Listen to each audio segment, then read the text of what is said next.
Baik, Assalamualaikum warahmatullahi wabarakatuh. Perkenalkan, nama saya Salwani Selina Rohma, NIM 2105011110274. Baik, di sini saya akan menjelaskan tentang peran kebijakan fiskal dan kebijakan moneter guna memenuhi tugas ujian akhir semester mata kuliah makro yang diampu oleh Bapak Ferry. Oke, yang pertama di sini akan menjelaskan tentang kebijakan fiskal yang dapat diartikan sendiri sebagai kebijakan pemerintah dengan membuat perubahan dalam bidang perpajakan dan pengeluaran pemerintahan dengan tujuan untuk mengaruhi pengeluaran agregat. Jadi bisa dikatakan kebijakan fiskal merupakan salah satu justifikasi mengenai adanya campur tangan pemerintah dalam mempengaruhi pertumbuhan dan aktivitas ekonomi. Kebijakan fiskal merupakan upaya atau tindakan pemerintah sebagai pengambil kebijakan dengan mengubah penerimaan pajak dan pengeluaran negara seperti yang dijelaskan sebelumnya. Pajak dan pengeluaran pemerintahan merupakan variabel utama dalam kebijakan fiskal. Bagaimana pajak bisa mempengaruhi? Pajak sangat penting. Pasalnya dia bisa meningkatkan dan menurunkan daya beli masyarakat dengan cara menurunkan pajak untuk meningkatkan produksi barang dan jasa sehingga akan meningkatkan daya beli masyarakat. Sebaliknya, menaikkan pajak untuk menurunkan produksi barang dan jasa sehingga akan menurunkan daya beli masyarakat. Selanjutnya ada jenis-jenis kebijakan fiskal. Yang pertama yaitu kebijakan fiskal ekspansif merupakan peningkatan belanja pemerintah dan atau penurunan pajak yang dirancang untuk meningkatkan permintaan agregat dalam perekonomian. Tujuan dari kebijakan ini adalah untuk meningkatkan produk domestik bruto dan menurunkan angka pengangguran. Kebijakan fiskal ekspansif adalah suatu kebijakan ekonomi dalam rangka mengarahkan kondisi perekonomian untuk menjadi lebih baik. Selanjutnya ada kebijakan fiskal kontraktif atau kontraksioner. Kebijakan fiskal kontraksioner atau kontraktif ini merupakan pengurangan belanja pemerintahan atau peningkatan pajak yang dirancang untuk menurunkan permintaan agregat dalam perekonomian. Tujuan dari kebijakan ini adalah untuk mengontrol inflasi. Kebijakan fiskal kontraktif atau kebijakan pemerintah untuk membuat pemasukannya lebih besar daripada pengeluarannya. Baiknya politik anggaran surplus dilaksanakan ketika perekonomian pada kondisi ekspansi yang mulai memanas untuk menurunkan tekanan permintaan. Selanjutnya, tujuan dari kebijakan fiskal sendiri untuk meningkatkan pertumbuhan ekonomi dengan mengatur pemasukan dan pendapatan sehingga negara bisa mengontrol peristiwa fluktuasi ekonomi yang berakibat adanya pertumbuhan ekonomi. Misalnya melalui tata kelola anggaran yang tepat sasaran, meningkatkan daya beli masyarakat dengan insentif pajak, atau menaikkan pajak pada sektor-sektor tertentu. Kebijakan fiskal juga bertujuan untuk meningkatkan kualitas SDM dan menekan angka pengangguran. Karena kualitas SDM dan angka pengangguran tentu mempengaruhi pendapatan nasional secara langsung. Dan bukan hal yang mustahil, pertumbuhan ekonomi akan melambat. Hal itu karena dengan adanya pengangguran, maka daya beli masyarakat akan menurun yang berdampak langsung pada pertumbuhan ekonomi. Selain itu, SDM juga mempengaruhi pertumbuhan ekonomi. Kualitas SDM yang baik menjadi investasi negara terutama dalam rangka meningkatkan pertumbuhan ekonomi melalui inovasi ketenaga kerjaan. Kebijakan fiskal juga memastikan stabilitas harga. Turunnya harga barang mampu memberikan dampak bagi sektor swasta.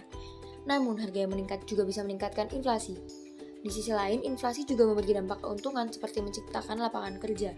Namun, inflasi juga berdampak buruk bagi masyarakat ekonomi rendah karena turunnya daya beli.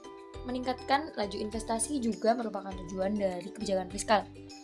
Ketika perekonomian negara baik, maka akan menjadi peluang bagi negara untuk mendatangkan investor. Adanya investor akan berpengaruh terhadap pemasukan negara dan juga mengurangi pengangguran. Untuk tujuan-tujuan dari kebijakan fiskal lainnya, yaitu memacu pertumbuhan ekonomi, juga merupakan tahap akhir dari tujuan-tujuan sebelumnya, sehingga bisa mewujudkan keadilan sosial bagi seluruh masyarakat.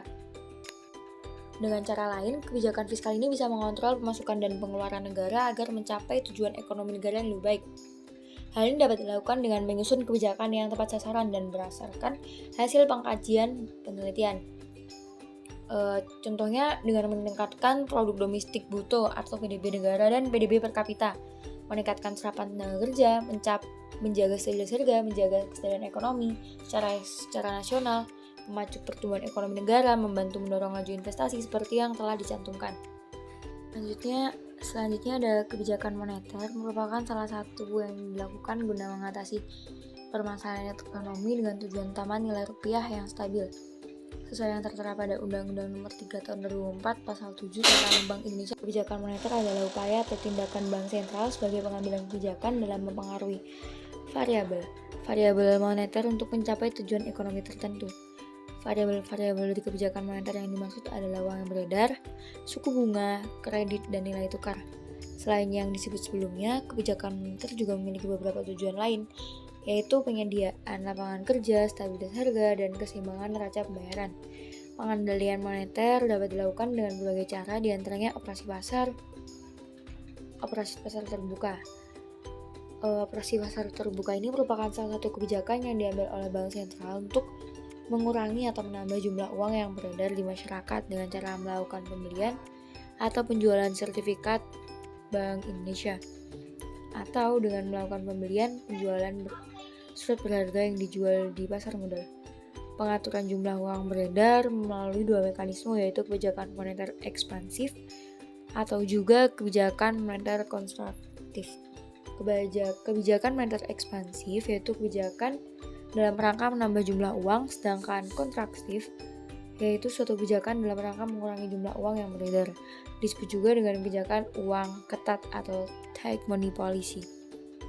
Selain itu, kebijakan moneter juga memiliki kebijakan diskonto, di mana pemerintah mengurangi atau menambah jumlah uang yang beredar dengan cara mengubah diskonto bank umum. Jika bank sentral memperhitungkan jumlah uang beredar telah melebihi kebutuhan atau sudah mendekati gejala inflasi, maka bank sentral mengeluarkan keputusan untuk menaikkan suku bunga. Dengan menaikkan suku bunga akan merangsang keinginan orang untuk menabung, karena ketika mereka menabung maka mereka akan mendapat keuntungan, sehingga uang yang beredar dapat berkurang. Selanjutnya juga bisa melewati kebijakan cadangan kas. Bank sentral dapat membuat peraturan untuk menaikkan atau menurunkan cadangan kas. Bank umum menerima uang dari nasabah dalam bentuk giro, tabungan, deposito, sertifikat deposito, dan jenis tabungan lainnya. Ada persentase tertentu dari uang yang disetorkan nasabah dan tidak boleh dipinjamkan. Untuk penyesuaian tingkat suku bunga juga bisa. Bank sentral mempengaruhi suku bunga dengan mengubah tingkat diskonto. Tingkat diskonto atau tarif dasar adalah suku bunga yang dikenakan oleh bank sentral kepada bank umum untuk pinjaman jangka pendek. Sebagai contoh, jika bank sentral meningkatkan tingkat diskonto, biaya pinjaman untuk bank meningkat. Selanjutnya, bank akan meningkatkan suku bunga yang mereka tetapkan kepada pelanggan mereka. Dengan demikian, biaya pinjaman dalam perekonomian akan meningkat dan jumlah uang beredar berkurang. Tujuan dari kebijakan moneter sendiri juga jauh beda dari kebijakan fiskal, karena mereka adalah dua kebijakan yang saling berhubungan, namun instrumennya berbeda. Bisa menghadapi masalah pengangguran, menghadapi masalah inflasi, menjaga stabilitas harga, mendorong laju investasi lewat bunga yang diturunkan, maka orang-orang akan tertarik untuk menambil uang di bank, sehingga mereka akan berinvestasi. Di situ dikatakan mendorong laju investasi, memicu pertumbuhan ekonomi, juga mewujudkan keadilan sosial. Selanjutnya ada jenis dari kebijakan moneter ini sendiri. Yang pertama ada expansive atau monetary expansive policy. Ini disebut juga dengan kebijakan uang longgar atau easy money policy. Kebijakan tersebut dilakukan melalui bank sentral yang bertujuan untuk menambah jumlah uang yang beredar di masyarakat ketika negara mengalami resesi atau depresi. Dengan cara menurunkan tingkat bunga, maka para masyarakat akan tertarik untuk menarik uang, sehingga uang yang beredar di masyarakat akan bertambah. Selanjutnya ada kebijakan moneter kontraktif atau disebut dengan monetary contractive policy. Ini disebut juga sebagai kebijakan uang ketat atau tight money policy, yakni kebijakan melalui bank sentral untuk mengurangi peredaran jumlah uang ketika negara mengalami inflasi. Bisa dilakukan dengan cara meningkatkan bunga sehingga para masyarakat tertarik untuk melakukan penampungan uang di bank, sehingga tingkat uang yang beredar di masyarakat akan berkurang. Sudah saya katakan tadi bahwasanya kebijakan fiskal dan moneter ini saling berhubungan. Kebijakan moneter ditetapkan oleh bank sentral dan kebijakan fiskal ditetapkan oleh pemerintah. Mereka saling berkaitan agar lebih optimal dalam mengatasi masalah inflasi, juga masalah-masalah lainnya. Kebijakan moneter ditetapkan bank sentral akan mempengaruhi pasar uang, dan pasar uang tersebut akan menentukan tinggi rendahnya tingkat bunga. Lalu tingkat bunga akan mempengaruhi tingkat agregat, kebijakan fiskal ditetapkan pemerintah, berpengaruh terhadap permintaan dan penawaran agregat, yang pada gilirannya permintaan dan penawaran agregat itu akan menentukan keadaan di pasar barang dan jasa, sehingga mereka akan terus saling berkaitan. Sekian penjelasan tentang kebijakan moneter dan kebijakan fiskal. Kurang lebihnya mohon maaf. Wassalamualaikum warahmatullahi wabarakatuh.